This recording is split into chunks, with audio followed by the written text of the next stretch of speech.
You know, the idea that fresh vegetables in the dead of winter require electricity, greenhouses, or modern technology is actually a pretty recent assumption.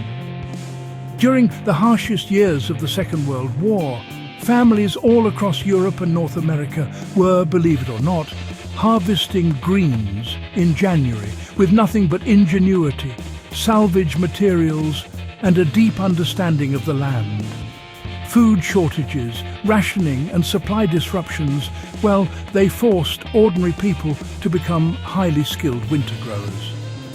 What they developed wasn't just survival gardening, it was a refined system of low-tech food production that worked even in freezing conditions.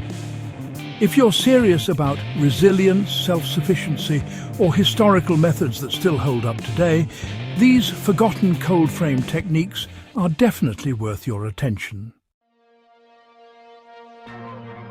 Cold frames were treated as miniature climates, not just boxes with glass. Wartime gardeners didn't see cold frames as simple protective covers. They treated them as controlled environments. A basic wooden box with a glass top was only the starting point, really. The real secret was positioning. Frames were almost always angled south to capture maximum winter sunlight, often leaning against walls or earth banks that absorbed heat during the day and released it at night. Even just a few degrees of added warmth made the difference between frozen soil and viable growth. A practical application today is to build a low frame against a sun-facing wall of your house or shed. Use reclaimed wood and any transparent material you have. Old windows still work best. Angle the lid slightly and seal gaps to trap heat. That alone can extend your growing season deep into January. Soil heat was more valuable than air temperature. One of the most overlooked techniques was the use of decomposing organic matter beneath the soil. Known historically as hotbeds, these setups used layers of manure, straw, or compost under the planting soil to generate natural heat. As the material broke down, it released warmth that rose into the root zone. Families would prepare these beds weeks in advance, often in late autumn, allowing decomposition to begin before the coldest months. This created a stable underground heat source that didn't rely on sunlight alone. Ventilation was carefully timed to prevent crop loss. Contrary to what many assume, keeping a cold frame sealed all day could destroy crops. Wartime gardeners understood that temperature swings and trapped moisture could cause rot or fungal disease.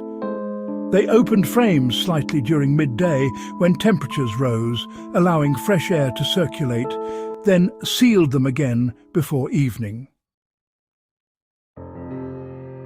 This wasn't guesswork. It was a daily habit.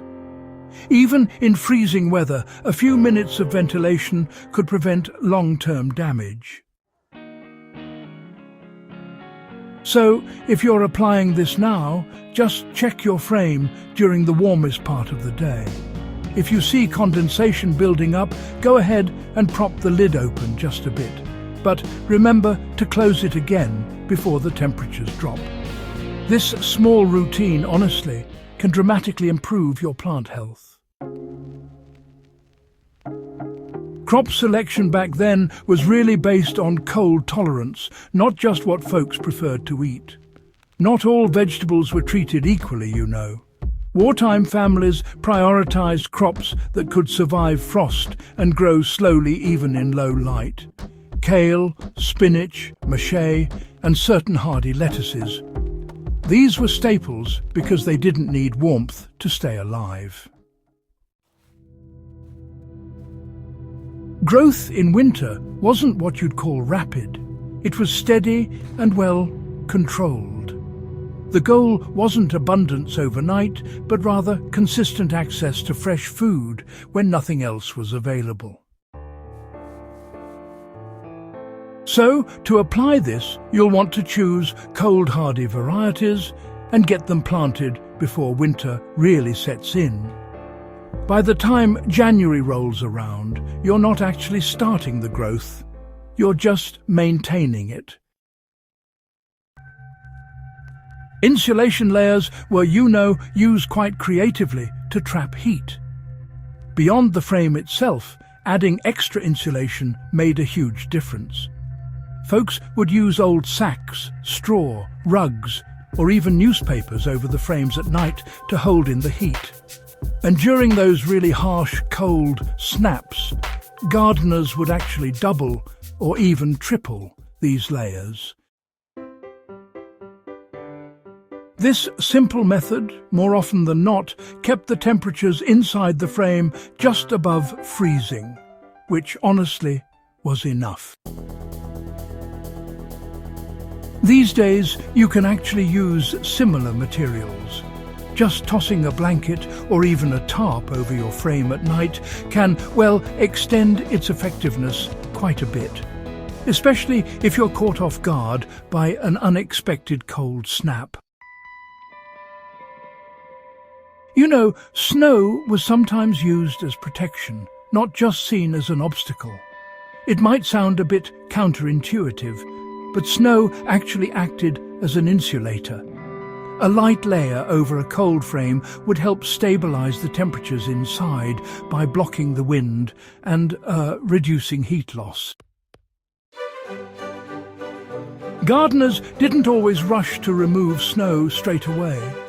Instead, they managed it, brushing off the excess weight, but leaving a thin layer when it was actually helpful. You can use this insight by, avoiding the urge to clear every bit of snow. If your structure is strong, a light covering can actually help your plants survive those colder nights. Watering was minimized and, precisely timed. Overwatering in winter was a common mistake, and wartime gardeners learned quickly that too much moisture in cold soil could kill crops. Watering was done sparingly, usually during the warmest part of the day, so any excess moisture could evaporate before nightfall. Roots needed hydration, but not saturation. For modern use, water lightly and only when the soil begins to dry. Midday is ideal. Avoid watering late in the afternoon when temperatures are about to drop. Plant spacing was tighter to conserve heat. Another subtle technique was planting crops closer together than in summer gardens. Dense planting reduced exposed soil, helping retain warmth and humidity within the frame. This created a microclimate where plants supported each other. You can apply this by, slightly reducing spacing for winter crops. Just make sure that airflow remains adequate to prevent disease. Succession planting ensured continuous harvests. Even in winter, gardeners would stagger planting times. Some crops were sown earlier in autumn, while others were planted later to mature at different times.